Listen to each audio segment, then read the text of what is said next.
Yo, what's up? What's up, people? It's your boy. I'm Kristaps and I am back with another video. I was about to use my slogan for my gaming channel for this particular channel, but anywho, breaking news!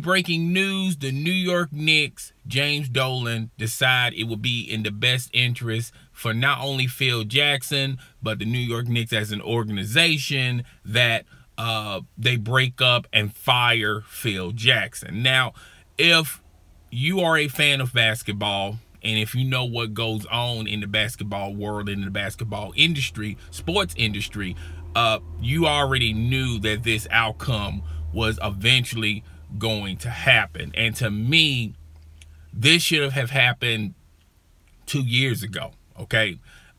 James Dolan, the reason why he kept Phil Jackson, because to him, in his mind, in his logic, having Phil Jackson working for the New York Knicks organization, Phil Jackson would have been the quote-unquote bad guy for New York City fans and just New York City in general, okay? Now, when Phil Jackson got the job, one of the things he was going to do was change the environment, change the structure, and with his name alone, with those 11 rings that he have, one, including himself, thought that he was going to bring talent to New York City, okay? Carmelo Anthony was already planted and embedded in the New York Knicks organization, okay?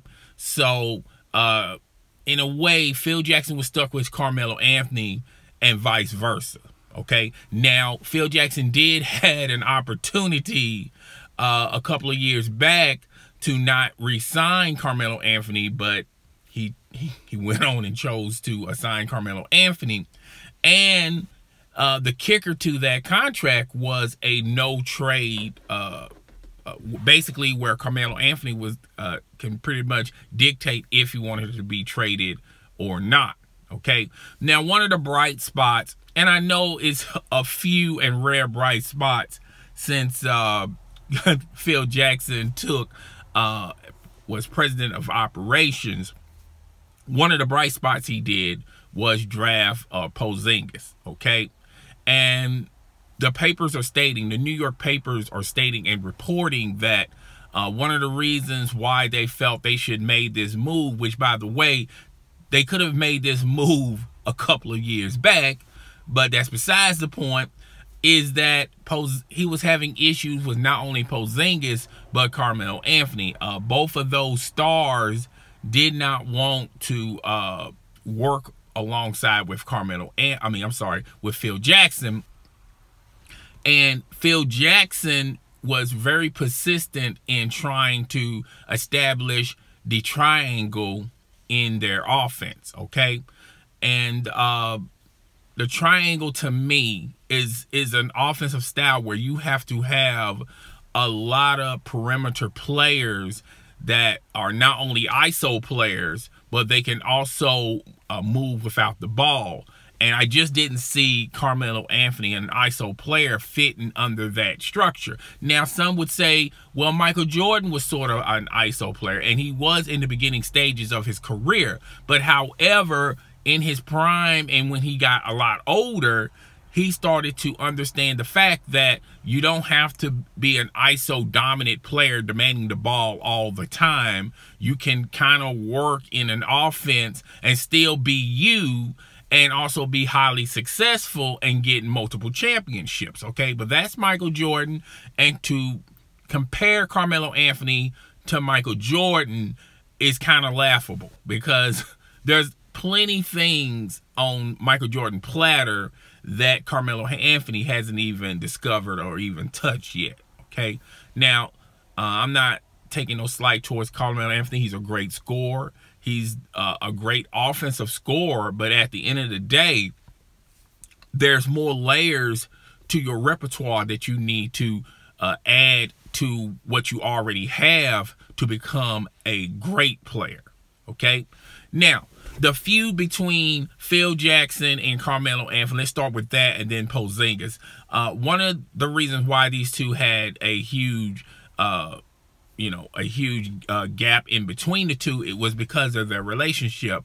It started off kind of icy and kind of messy on the standpoint of Phil Jackson. Phil Jackson really didn't want to establish a relationship with Carmelo Anthony, and in his logic, he believed that he was pretty much stuck with Carmelo Anthony. There was really nothing he can do about Carmelo Anthony. And then he also realized, and he even admitted, that Carmelo Anthony's style don't necessarily fit with the New York Knicks organization style and the team.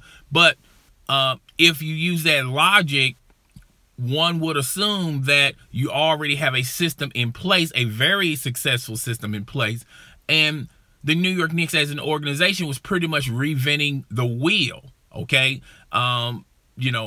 it was like last year they started finally doing the triangle on a full-time basis. Okay, they lost a lot of coaches. They have lost a lot of staff. They have lost a lot of players.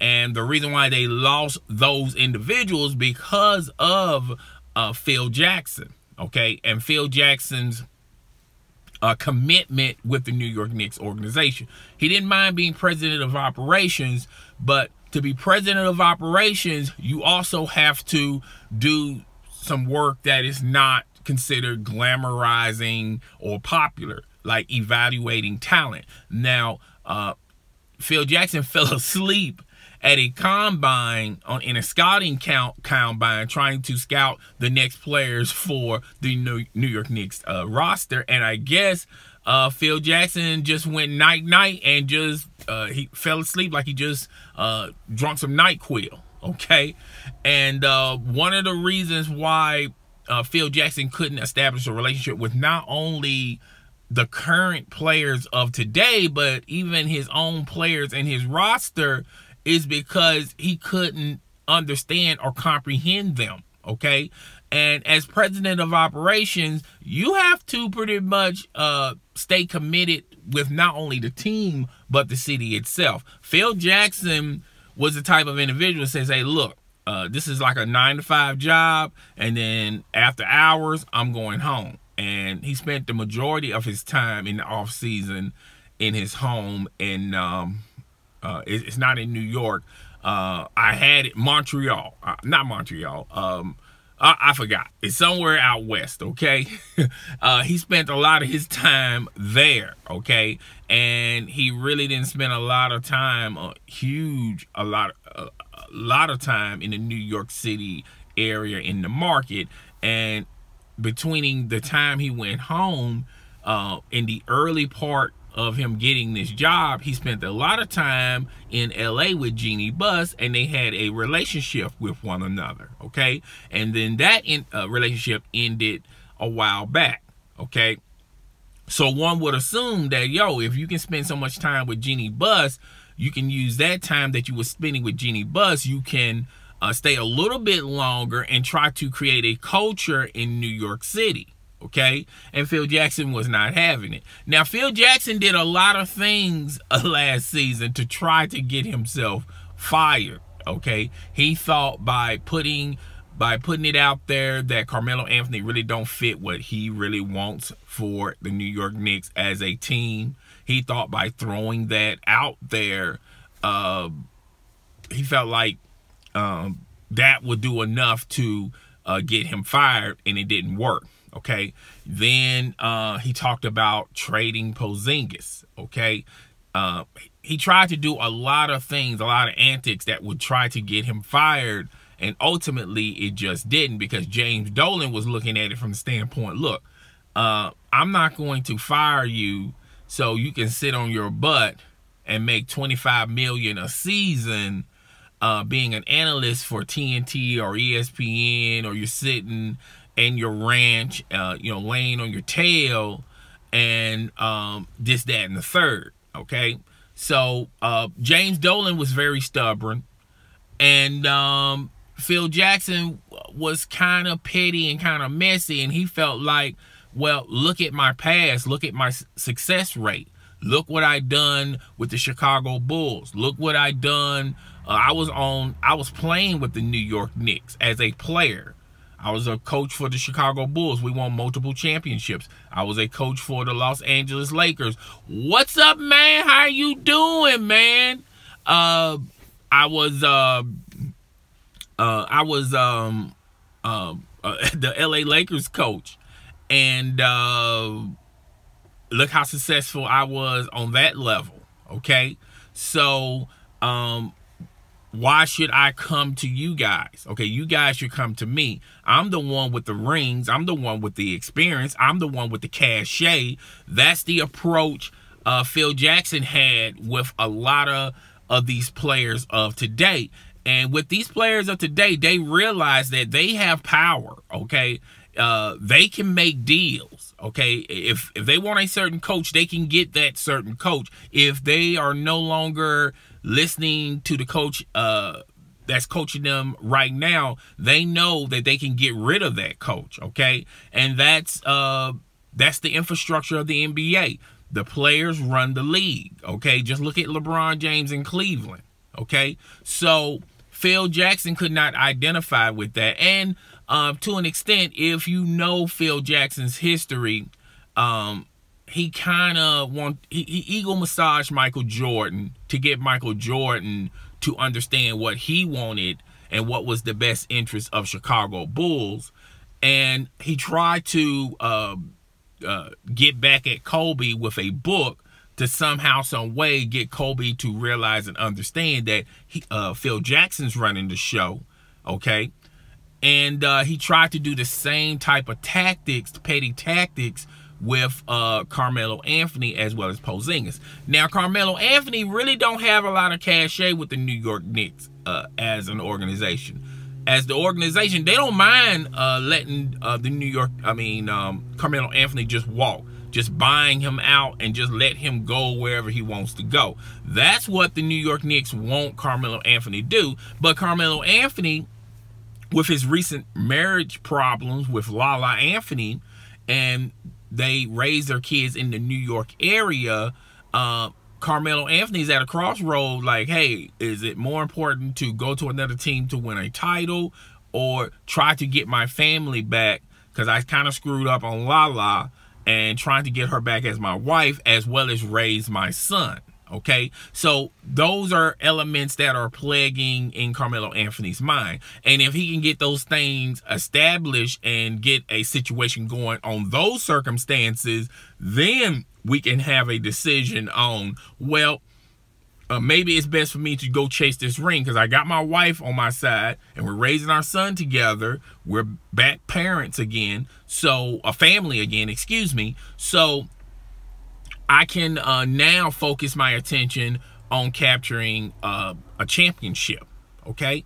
And Carmelo Anthony got a lot of things that he's dealing with personally that he has to go through. Now with Porzingis, he's a different type of breed. He's a different type of cat. Phil Jackson thought that he can do the same tactics like he did with Kobe and Carmelo. He thought he can apply those tactics to Porzingis by throwing it out there that he was willing to trade Porzingis. And Porzingis doesn't want to be traded. And Porzingis know he has the cachet. And Porzingis is pushing his weight around, going like, yo, I don't want this guy. This guy is not what we want and what we need for the New York Knicks as an organization. So basically, Porzingis basically told the New York Knicks organization and James Dolan, hey, it's either me or him. Either I go or he go. And they chose for Phil Jackson to walk and leave. Phil Jackson had two years on his contract, okay? So if you do the math, James Dolan is a very wealthy man. He wouldn't mind letting Phil Jackson just go and just paying him for the last 2 years of his contract. And that's that. Just wash your hands away from that. But when you look at it as a basketball decision, you know, how this affects the team structure, then you're in a difficult position, because the draft is passed. You can't draft. You might would have drafted differently if Phil Jackson wasn't there. And as far as free agency go, you're not really going to attract no big name free agents that want to go to the New York Knicks. Okay, so that ship has pretty much passed and sailed by. Okay, so in actuality, there's really nothing left for the New York Knicks to do except rebuild. They're just going to pretty much rebuild around Porzingis. They know in the back of their minds that this upcoming NBA season, it's a rebuilding season, okay? And they're just going to have to rebuild through the draft. They know in the back of their minds they're not going to get any big name talent to come to the New York Knicks organization. LeBron James is not going. Chris Paul is not going. Blake Griffin is not going. Russell Westbrook not going. None of those cats are going. So the best way you can make this team better is to just go through the draft and hire a GM as well as a president of operations that are very experienced in that realm.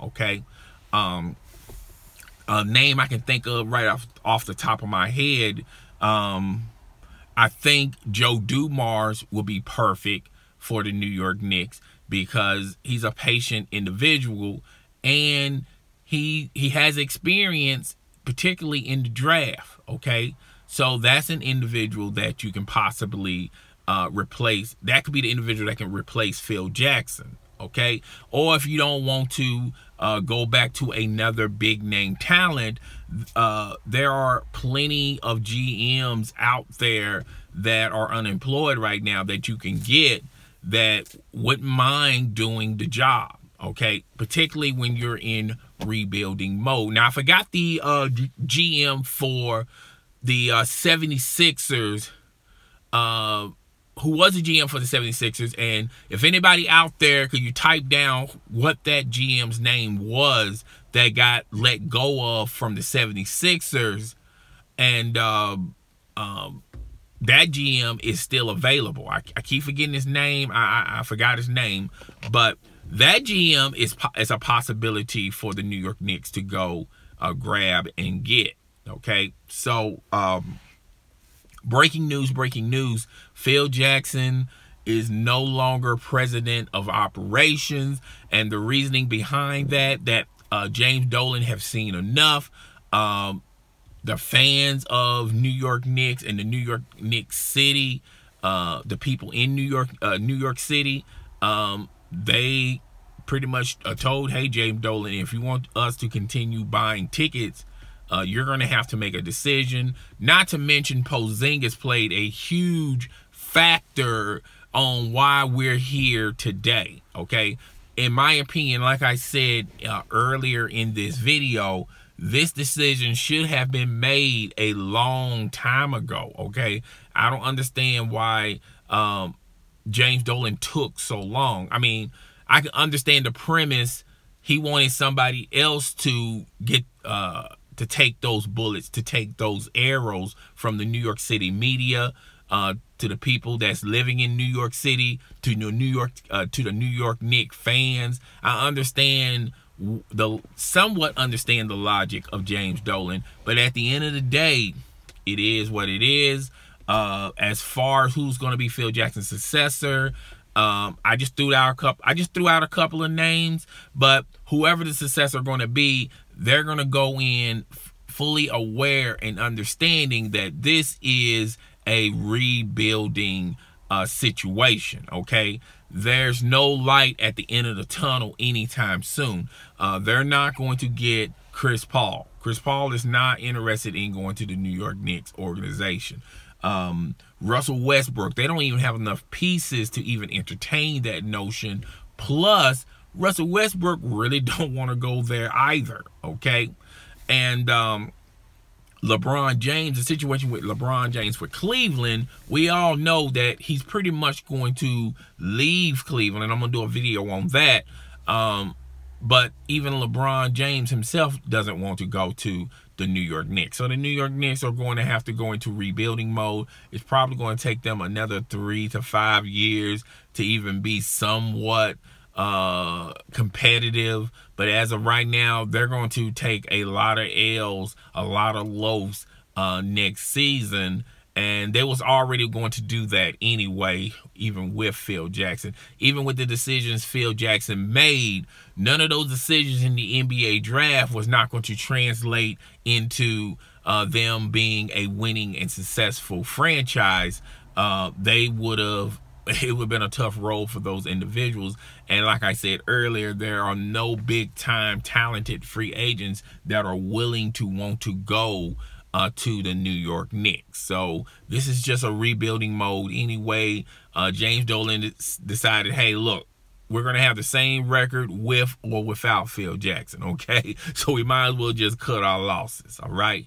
But guys, tell me what you think. Rate, comment, subscribe. Please, notification gang. Hit that notification bell, that notification icon, so it'll let you know when my next live stream or video is going down.